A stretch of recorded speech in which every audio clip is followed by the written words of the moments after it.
Assalamualaikum warahmatullahi wabarakatuh. Bertemu lagi dengan saya Kang Afan. Kali ini saya akan membahas tentang jabatan fungsional untuk seorang dosen. Simak terus videonya.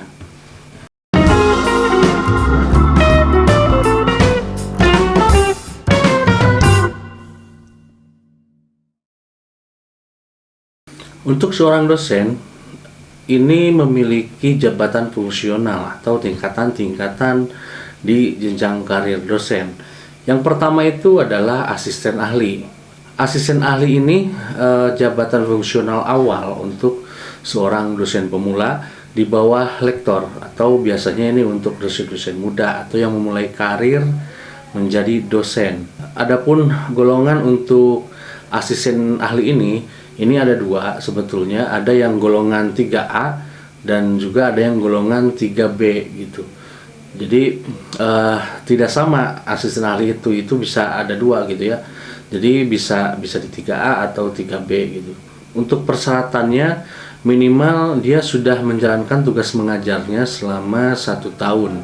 Jadi setelah 1 tahun dia baru bisa mengajukan asisten ahli gitu. Jadi tidak bisa pas masuk itu dia langsung mengajukan jabatan fungsional di asisten ahli. Jadi harus mengabdi dulu bahasanya sekitar kurang lebih 1 tahun atau sampai 2 tahun ya, tergantung kampusnya juga sebetulnya. Tapi dari aturan sebetulnya 1 tahun itu dia sudah bisa mengajukan asisten ahli. Kemudian untuk persyaratan minimalnya ijazahnya itu dia minimal S2. Jadi tidak bisa misalkan yang S1 ataupun masih sedang S2 atau S2-nya belum lulus. Jadi memang ini harus lulus dulu karena persyaratannya harus S2 gitu, ijazah S2 yang terakhir gitu. Kemudian memenuhi angka kredit 100. Ini sebetulnya untuk 3B. Kalau untuk 3A itu sebetulnya di bawah 100 gitu. Nah, untuk mencapai angka kredit 100 ini sebetulnya tidak terlalu sulit, karena untuk ijazah S2 sendiri itu angka kreditnya cukup besar, sehingga cukup ditambah jurnal atau publish artikel di jurnal ber-ISSN itu sudah cukup sebetulnya untuk mendapatkan kredit poin ya, angka kredit di pengajuan jabatan fungsional asisten ahli. Jadi untuk yang baru memulai menjadi dosen ini juga harus diperhatikan jabatan fungsional ini. Dan Japung ini pengajuan jabatan fungsional asisten ahli ini juga ada satu syarat lagi yang harus dipenuhi, yaitu ber-NIDN gitu ya.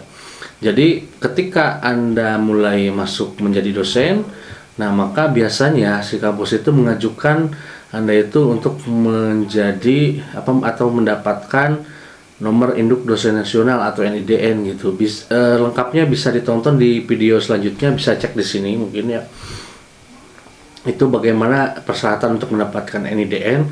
Kemudian setelah mendapatkan NIDN, baru Anda itu mengabdi dulu kurang lebih 1 tahun, dan setelah itu baru mengajukan jabatan fungsional dengan ditambahkan untuk angka kreditnya itu publish artikel di jurnal ISSN atau jurnal nasional lah gitu.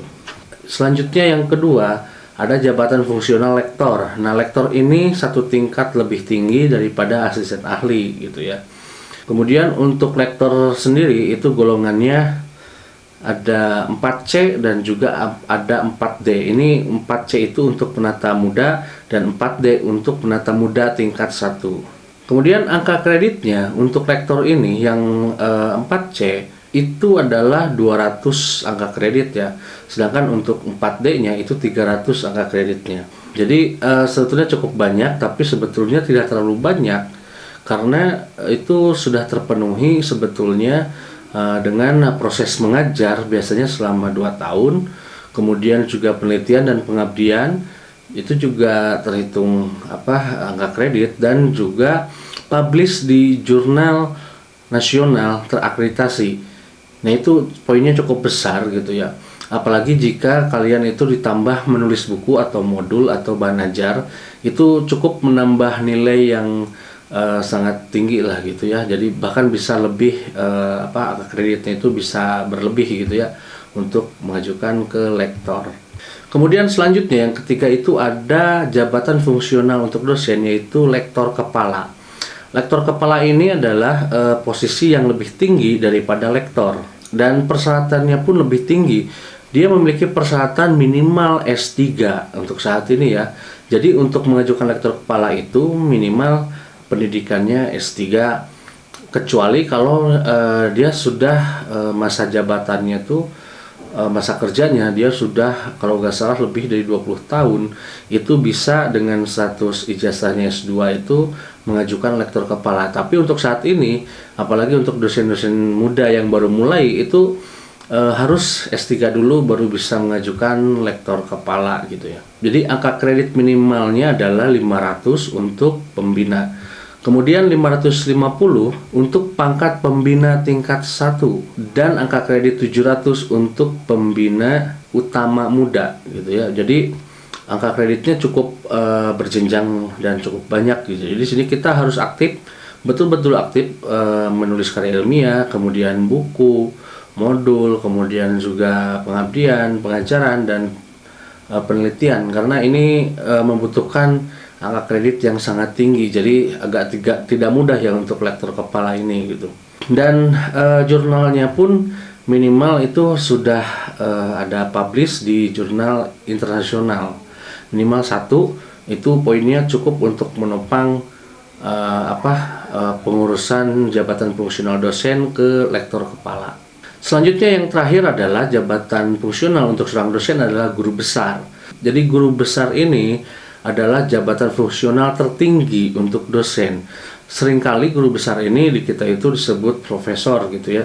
Karena selain mengajar, guru besar ini sudah menjadi bisa dikatakan disebut ahli lah dalam satu bidang gitu. Jadi sudah spesifik bidang keilmuannya, sehingga guru besar ini sering disebut profesor gitu ya. Jadi dia udah tidak general lagi gitu. Dia udah fokus ke satu titik pembahasan yang lebih spesifik, tapi dia lebih istilahnya tuh lebih dalam dan lebih profesional gitu. Artinya ahlinya untuk yang spesifik itu adalah dia gitu. Nah, maka itu dia disebut guru besar atau profesor.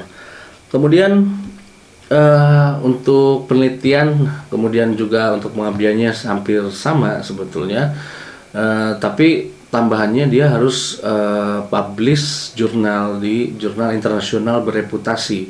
Jadi perbedaannya dengan yang lektor kepala itu hanya publish di jurnal internasional, sedangkan untuk guru besar atau profesor itu harus terbit di jurnal internasional bereputasi.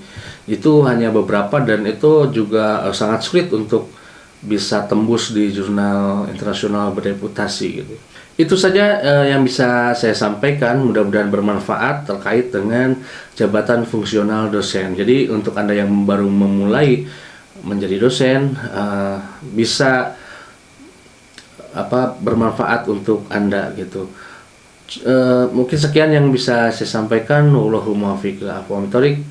Wassalamualaikum warahmatullahi wabarakatuh.